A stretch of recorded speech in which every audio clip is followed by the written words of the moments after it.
You have been taught to make decisions in a very specific way.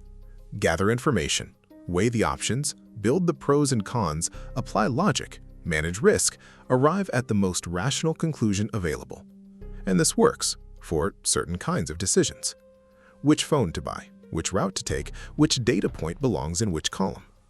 But for the decisions that actually matter, who to trust, which path is yours, whether this situation is serving you or slowly diminishing you, the analytical mind is often the least reliable tool in the room.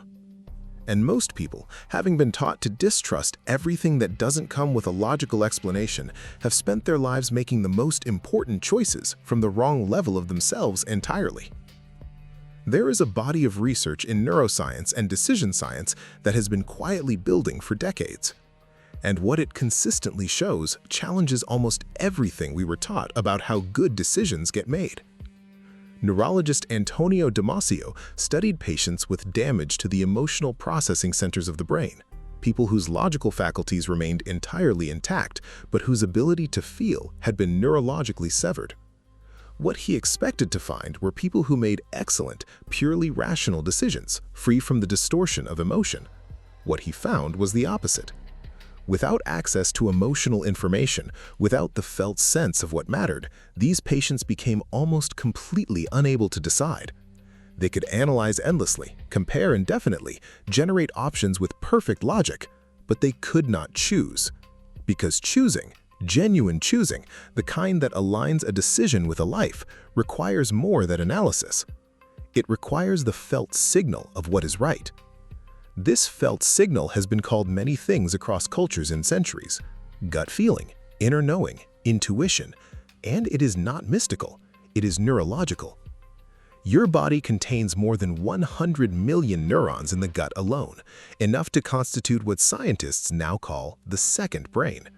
This enteric nervous system communicates directly with the brain through the vagus nerve, sending more signals upward than it receives downward. Which means your gut is not simply reacting to what your brain decides, it is actively participating in the decision. The felt sense, the contraction, the expansion, the quiet yes or the immediate no that arrives before analysis can begin is data. Real, neurologically grounded, experientially accumulated data. Drawn from everything you have ever lived through, every pattern you have encountered, every outcome you have experienced, every moment of being right when you ignored the signal and wrong when you trusted it.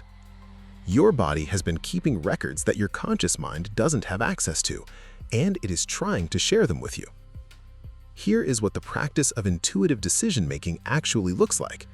It is not the dramatic lightning bolt, not the mystical vision, not something available only to people with unusual gifts. It begins with stillness. Before the decision, before the analysis, before you have populated the page with options and counterarguments and other people's opinions, a moment of genuine stillness in which you bring the question into your body rather than your head. Not, what do I think about this, but what do I feel when I imagine saying yes?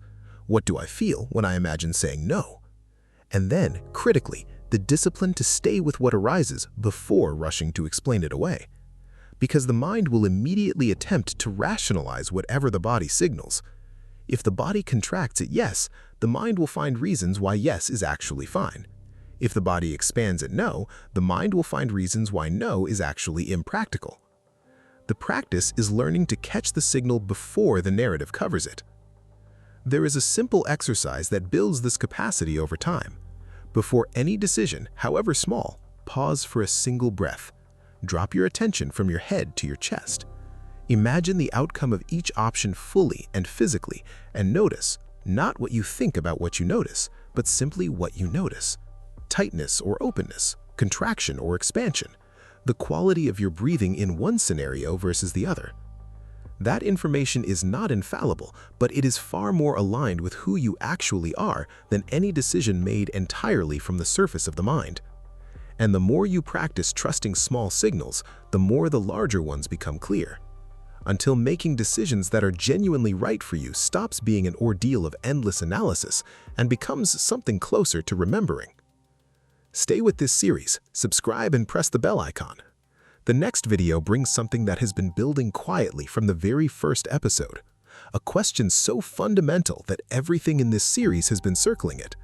Not who you have become, not the patterns, the wounds, the adaptations, the survival strategies that have shaped you, but who you were before any of that, the original self, the one that existed before the world began its work on you, and the extraordinary discovery waiting for anyone willing to look.